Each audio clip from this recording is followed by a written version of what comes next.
할렐루야, 감사로 여는 하루. 오늘도 하나님께서 좋은 하루를 주셨습니다. 달라스 새빛연합감리교회의 김형남 목사입니다. 오늘 함께 보실 하나님의 말씀은 창세기 34장 18절에서 31절까지의 말씀입니다. 제가 봉독하여 올리겠습니다. 그들의 말을 하몰과 그의 아들 세겜이 좋게 여김으로 이 소년이 그 일 행하기를 지체하지 아니하며 그가 야곱의 딸을 사랑함이며 그는 그의 아버지 집에서 가장 존귀한 자였더라. 하물과 그의 아들 세겜이 그들의 성읍 문에 이르러 그들이 성읍 사람들에게 말하여 이르되 이 사람들은 우리와 친목하고 이 땅은 넓어 그들을 용납할 만하니 그들이 여기에 거주하며 매매하게 하고 우리가 그들의 딸들을 아내로 데려오고 우리 딸들도 그들에게 주자. 그러나 우리 중에 모든 남자가 그들이 할례 받음 같이 할례 받아야 그 사람들이 우리와 함께 거주하며 한 민족이 되기를 허락할 것이라. 그러면 그들의 가축과 재산과 그들의 모든 짐승이 우리의 소유가 되지 않겠느냐. 다만 그들의 말대로 하자. 그러면 그들이 우리와 함께 거주하리라. 성문으로 출입하는 모든 자가 하물과 그의 아들 세겜의 말을 듣고 성문으로 출입하는 그 모든 남자가 할례를 받으니라. 제3일에 아직 그들이 아파할 때에 야곱의 두 아들 디나의 오라버니 시므온과 레위가 각기 칼을 가지고 가서 몰래 그 성읍을 급습하여 모든 남자를 죽이고 칼로 하물과 그의 아들 세겜을 죽이고 디나를 세겜의 집으로 데려오고 야곱의 여러 아들이 그 시체에 있는 성읍으로 가서 노력하였으니 이는 그들이 그들의 누이를 더럽힌 까닭이라. 그들이 양과 소와 나귀와 그 성읍에 있는 것과 들에 있는 것과 그들의 모든 재물을 빼앗으며 그들의 자녀와 그들의 아내들을 사로잡고 집 속의 물건을 다 노략한지라. 야곱이 시므온과 레위에게 이르되 너희가 내게 화를 끼쳐 나로 하여금 이 땅의 주민 곧 가나안 족속과 브리스 족속에게 악취를 내게 하였도다. 나는 수가 적은즉 그들이 모여 나를 치고 나를 죽이리니 그러면 나와 내 집이 멸망하리라. 그들이 이르되 그가 우리 누이를 창녀같이 대함이 옳으니이까. 아멘.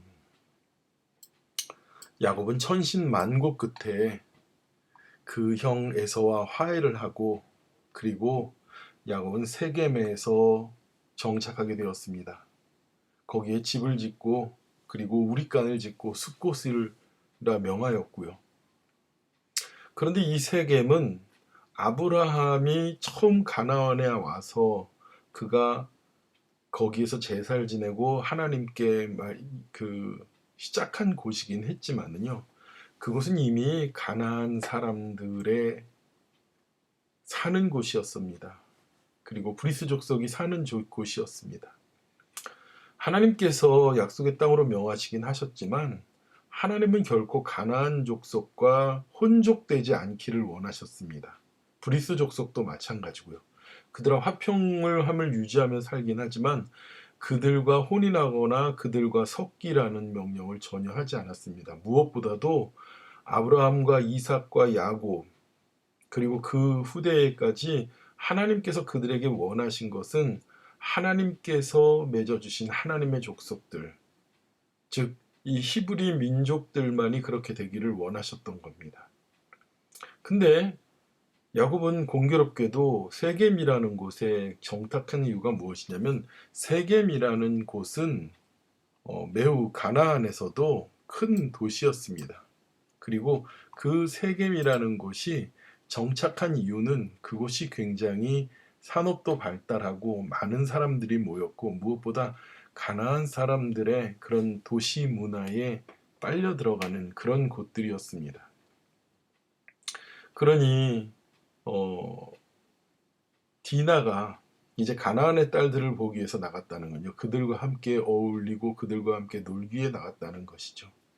예전에 야곱이 그렇게 가나안 사람들과 어울리고 놀다가 가나안 여인들을 아내로 삼고 결국은 그가 아버지 하나님께서 주신 약속의 땅이 아니라 세일에 가서 사는 그래서 전혀 다른 에돔이라는 족속을 만드는 그런 일들을 벌려지고 말았었습니다. 물론 디나는 어린 딸이었고 호기심도 많았었겠죠. 그리고 그 어린 딸이 밖에 나가서 그렇게 가나안의 문화에 심취되어서 그렇게 놀러 다니고 그러는 가운데 세겜의 아들, 바로 히위 족속의 아들인 세겜에 의해서 강간을 당합니다. 그리고 그 하몰이 그 세겜과 함께 와서 그런 제안을 얘기합니다. 9절에 오늘 읽지 않으셨지만요. 8절 하몰이 그들에게 이르되 내 아들 세겜의 마음으로 너희 딸을 연연하여 하니 원하건대 그를 세겜에게 주어 아내로 삼게 하라. 내 아들이 좋아하니까 네 딸을 아내 삼게 하라. 이렇게 얘기해요.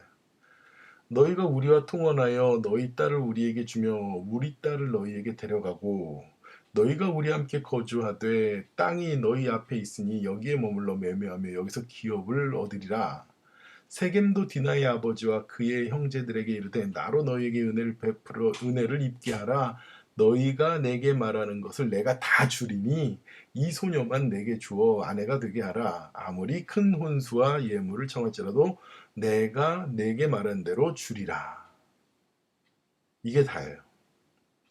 그 하모르과 세겜의 말에는요. 그 어느 것도 용서를 구하거나 자신들의 잘못을 구하거나 뉘우치거나 자신들이 악한 행동을 했다는 것에 대한 반성이 없습니다. 악한 자들이죠. 그리고 뻔뻔하게 와서 우리의 딸도 주고 너희의 딸도 주고 그게 뭡니까? 혼족을 하자는 거예요. 여러분 무엇이에요?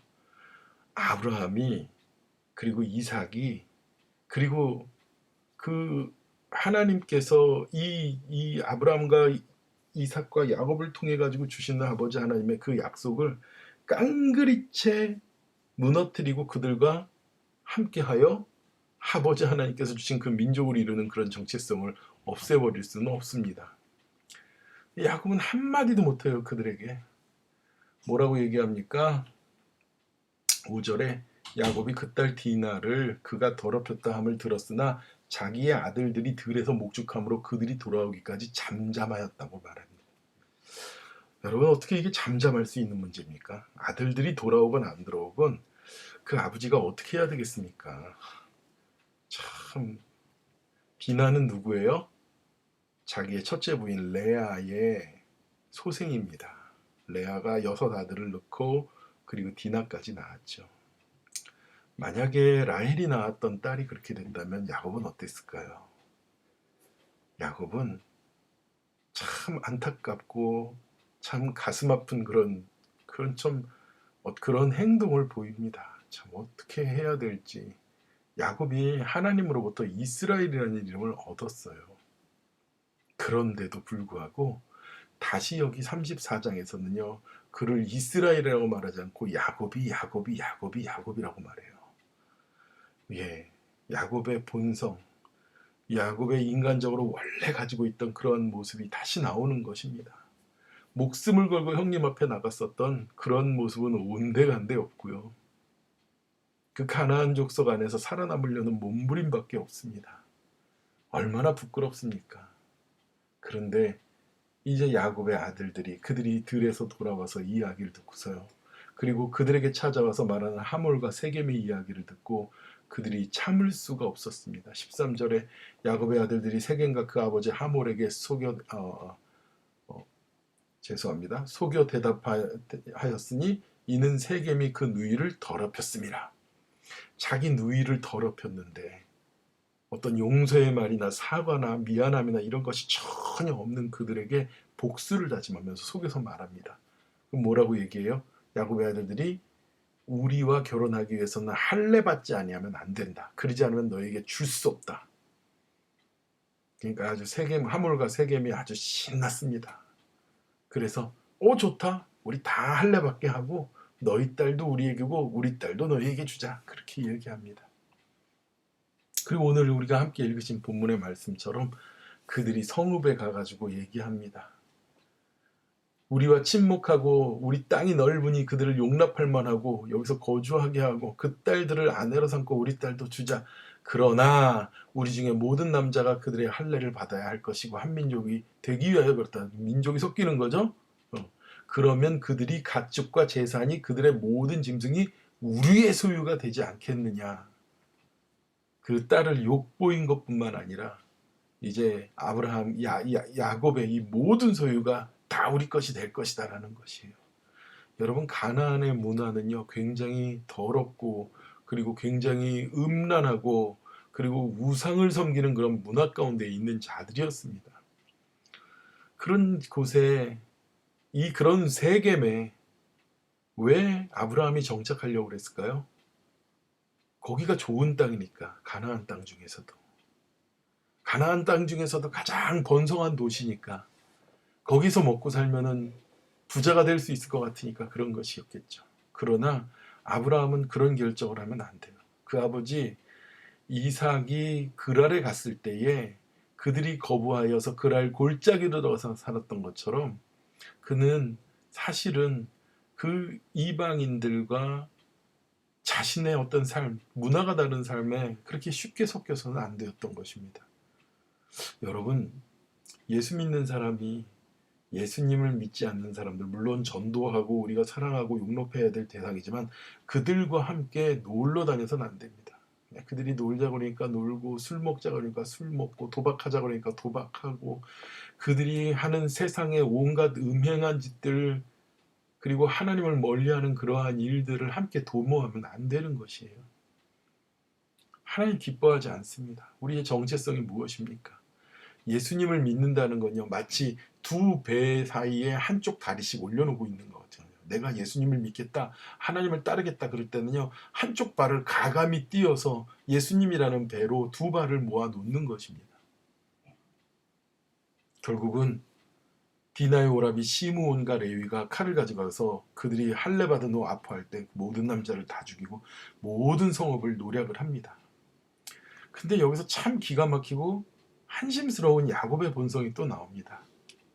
야곱이 시므온과 레위에게 이르되 30절 내게 화를 끼쳤으니 나로 하여금 이 땅의 주민 곧 가나안 족속과 브리스 족속에게 악취를 내게 하였도다. 나는 수가 적은즉, 자 보세요. 야, 내가 이렇게 해서 그 사람들에게 적이 되었다는 거예요. 온 가나안 족속에게 적이 됐다는 겁니다. 나는 수가 적은즉 그들이 모여 나를 치고 나를 죽이리니 그러면 나와 내 집이 멸망하리라. 야곱의 집이 멸망합니까? 하나님께서 어떤 약속을 주셨는데요. 내게 복을 주고 민족을 준다고 약속하시고 끝까지 함께 하신다고 하셨는데 그는 어떻습니까? 이제 그들이 연합하여 쳐들어와서 나를 멸망하게 할 것이야. 그 형제들이 말합니다. 그들이 이르되 그가 우리 누이를 창녀같이 대함이 옳으니까 과연 그것이 옳은 것입니까, 아버지? 아버지의 모습 부끄러운 모습입니다. 아니, 현실적으로 생각해야지. No. 여러분, 예수를 믿는다는 것은요, 현실을 바라보는 게 아니라 주님을 바라보고 살아가는 겁니다. 무모하게 결정하라는 것이 아니에요. 하나님께서 가장 이성적이고 합리적인 믿음의 결정을 내려줘 주는 분입니다. 야곱은요, 그 전에 이스라엘이라는 불림받았던 그 이름이 부끄럽게 다시 야곱의 본성으로 돌아가는 모습을 보입니다. 바라기는 새벽교회 성도 여러분, 우리는 예수님께 은혜 받고 예수님께서 우리에게 새로운 크리스찬이라는 이름을 주셨지만 여전히 죄에 묻은 옛 모습과 본성으로 돌아갈 때가 있습니다. 야곱도 마찬가지로 그랬지요. 우리는 깨달아야 됩니다. 나를 멸망하게 하는 것은 세상의 경제 문제가 아니고 세상의 비즈니스의 문제가 아니고요. 나의 죄성이 나를 무너뜨리는 것이고요. 하나님께서 우리에게 축복을 주셨다면 그 어떤 것도 하나님의 사랑에서 우리를 끊을 수가 없다는 것을 여러분 붙잡고 가시는 저와 여러분이 되길 축원합니다. 두려워 마시기 바랍니다. 세상이요, 마치 디나가 강간당한 것처럼 우리의 삶에 말할 수 없는 곤란과 고통이 다가올 수도 있습니다. 그러나 아버지 하나님께서 끝까지 지키자는 그 약속을 잠잠히 믿으며 주님 앞에 나간다면 라반에게서 구한 하나님, 에서에게서 구하신 하나님께서 야곱을 진정한 이스라엘이 되도록 세우실 줄 믿습니다. 기도하겠습니다. 하나님, 야곱이 이스라엘이라는 이름을 잃어버리고 세일에서 부끄러운 일을 행하였습니다. 또 그 집안에 닥친 어려운 환난으로 인하여서 그가 부끄러운 모습을 보였습니다. 하나님, 우리의 삶에도 감당하기 어려운 부끄러운 어려운 일들이 다가올 텐데 그때 아버지 하나님의 약속을 놓치지 않게 하여 주시옵시고 부끄러운 모습의 신앙으로 서지 않도록 주님 굳세고 강건한 믿음을 오늘도 우리에게 허락하여 주시옵소서. 모든 은혜를 감사드리며 예수님의 거룩하신 이름으로 기도드렸사옵나이다. 아멘. 오늘도 주님 앞에서 기뻐하고 주님 주신 믿음의 근성으로 살아가는 저와 여러분 되길 축원합니다. 기도하겠습니다.